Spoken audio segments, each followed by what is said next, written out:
Thank you very much for the introduction. I hope you can hear me well and see my screen. I see some people nodding. Thanks for that. Perfect. So welcome everyone to our talk. And as you said, Victoria, it's about reskill people to rethink structural change. If we talk about the three of us, it's Alexandra, Stephanie, and myself. And I would like to hand over to you, Alex, to introduce yourself briefly. Thank you. So hi everyone, I'm Alexandra Hoitz and I work as an organizational developer and agile coach at Scalamento, a small agency here situated in Hamburg in Germany. And my other passion goes to science and business psychology. So I'm currently doing my master's degree also here in Hamburg and would like to also continue with a PhD program afterwards. So back to you, Laura.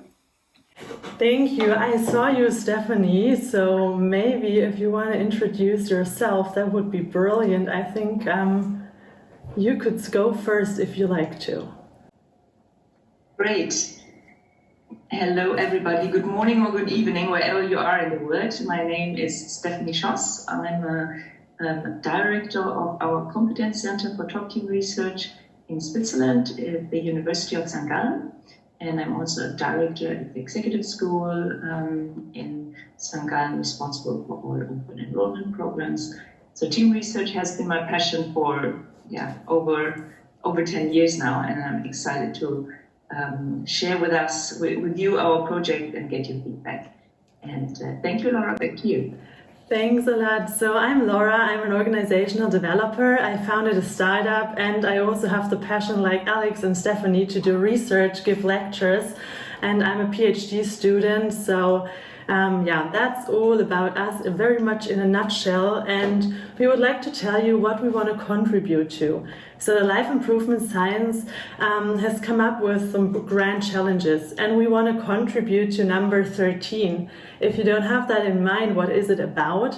It's about developing a career advice system that increases the expected well-doing as the resulting work and the consistency with the choices that each person is taking, and therefore they want to increase the intrinsic values by at least 10%.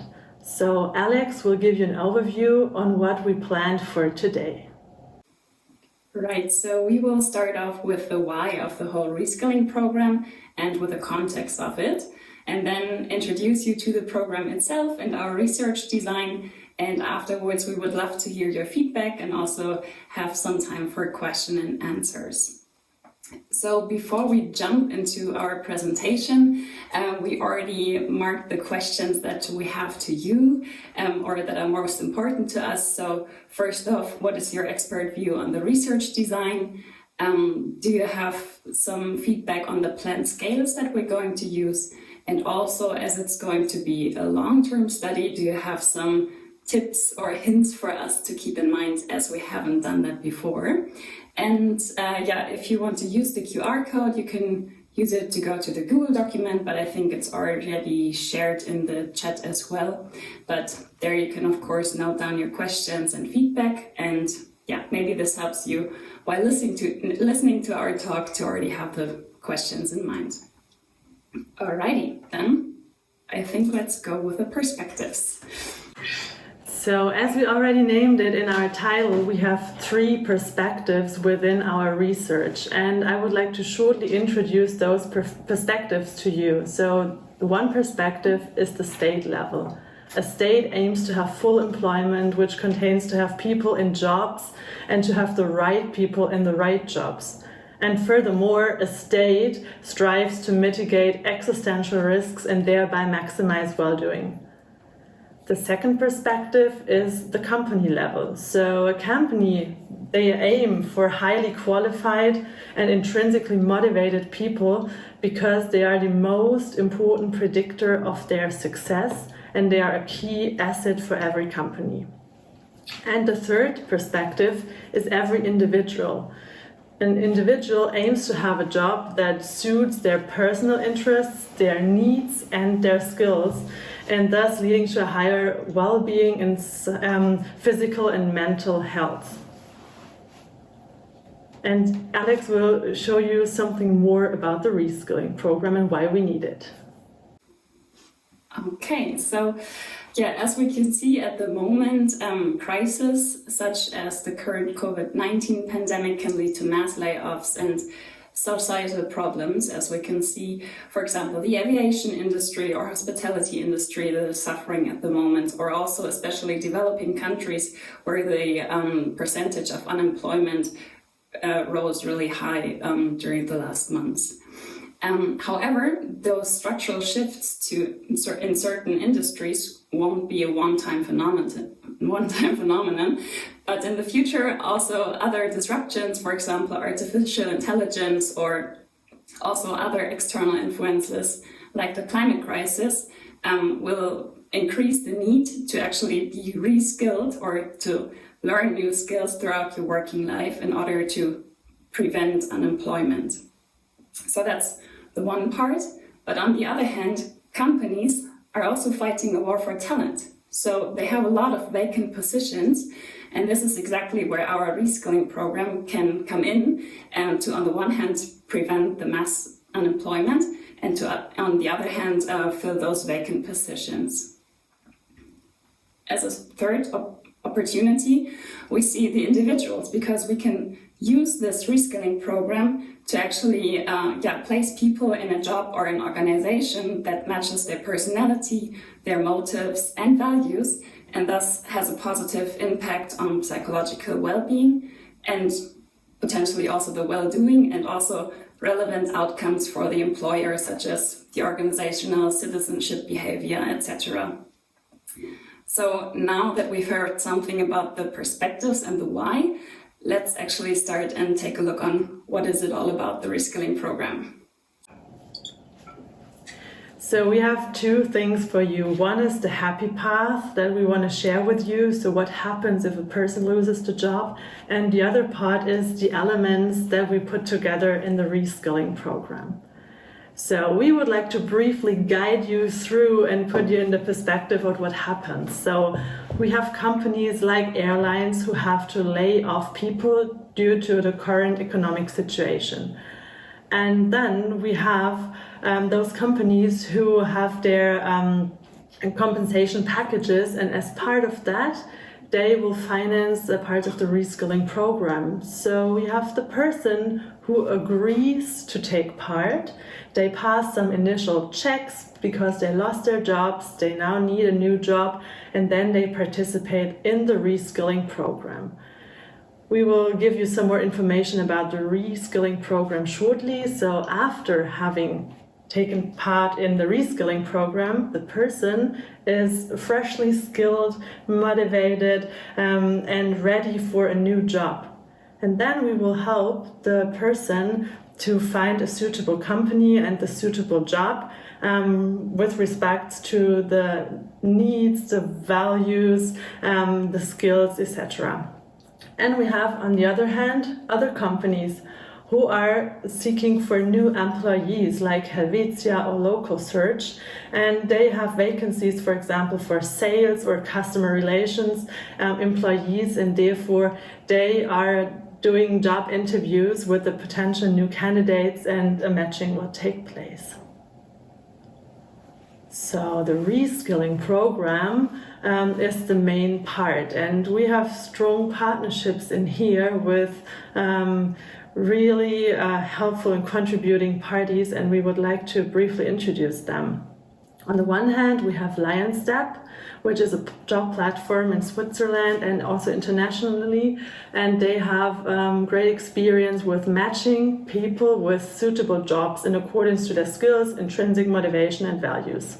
We have the University of St. Gallen, who's really experienced in education. So they have come up with a tailored education and training with simple principles. It's just in time, just for me, and just enough. So everything focuses on this job transition on the one hand side, and on the other hand side, focusing on knowing, doing, and being. So really bringing the people into the setting of the new job and the readiness for it.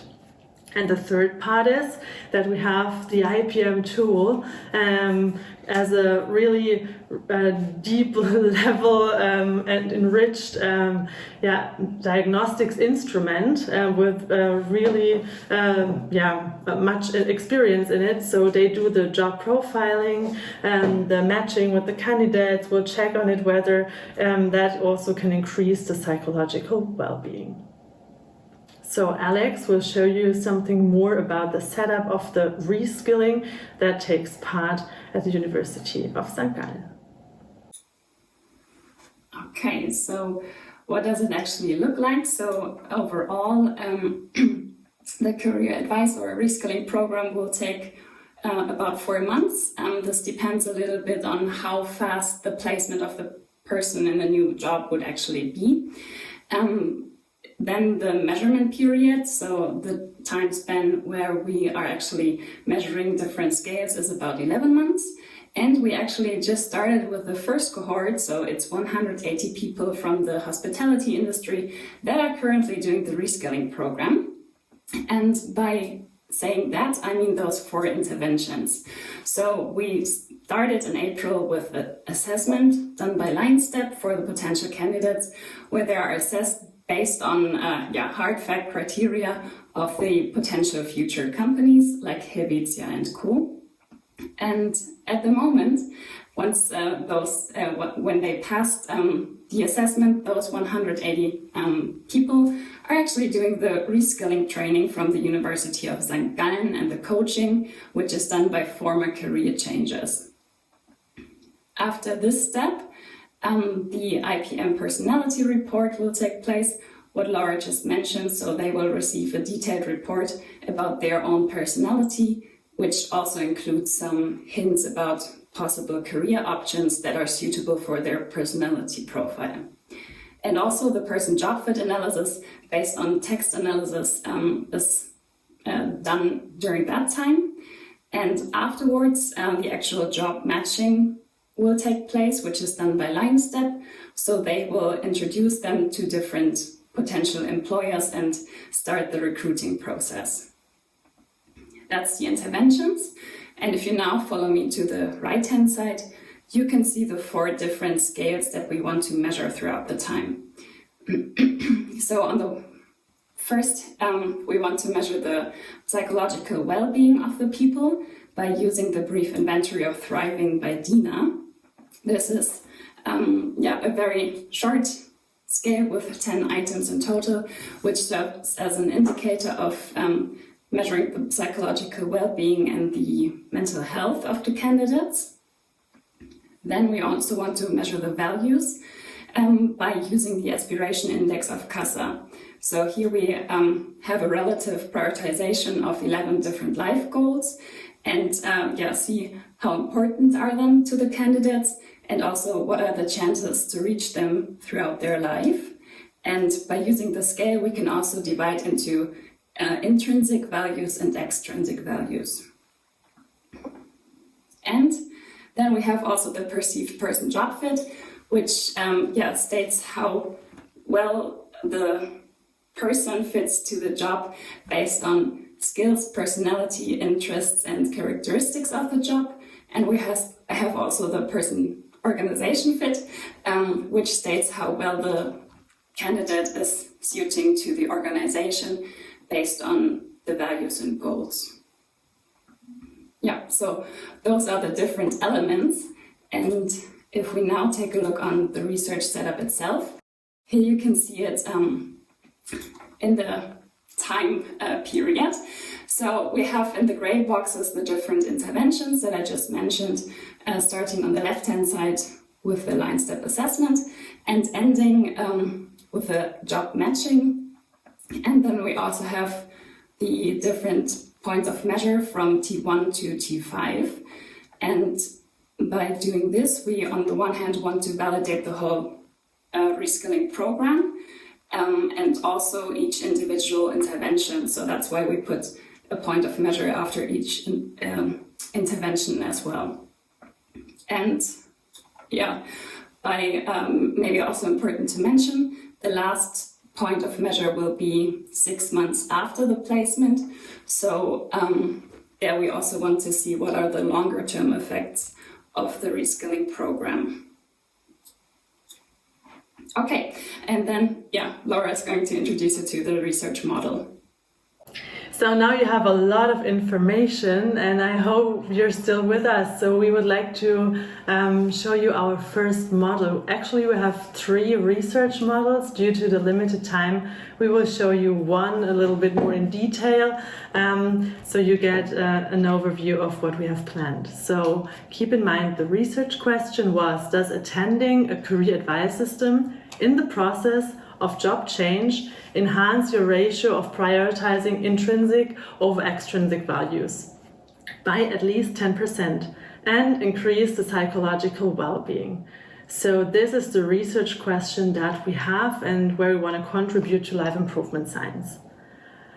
So you already saw that research design introduced by Alex, and the first model is really the comparison and the measurement from people joining the program and people who are in the new job, so they have successfully left the program. And that is the whole validation that we want to present to you now. We have the research questions, and now we prepared for 2 kinds of types that we have in our audience. So if you are more the text person, that's maybe to you, and if you're more the visual person, then we have something afterwards for you. So we have our hypothesis, and we want to see the overarching hypothesis is, does attending the career advice system positively relate to the psychological well-being? And in addition, we want to find out whether there's also a positive relation between the person job fit and the psychological well-being, and the person organization fit and the psychological well-being. And then we want to see whether the ratio between prioritizing intrinsic over extrinsic values, if you're not too familiar with that, thereby we have the hypothesis that it leads to more well-doing in general, so therefore we focus on the 10% and this ratio. So we will see whether there's a positive relation between this ratio and also the psychological well-being. So here you can see every time the dependent variable is the psychological well-being. On the other hand, we have our career advice system, where we want to see what happens if somebody attended it. So we want to see whether after having attended a career advice system, the ratio of prioritizing your intrinsic over extrinsic values increased by at least 10%, and whether the person job fit and the person organization fit are higher than before. If you prefer it more visually, and repetition always helps, so we will show you that in a visualized version. So we have the overarching hypothesis, which is the number 1 between the career advice system and psychological well-being, and then you can see that we also want to contribute with the prioritization of the values and the person job and the person organization fit. We will control for age, gender, education, the impact of the pandemic, and the type of employment during the last 6 months. So this is our research question compared or added with the hypothesis that we want to focus on.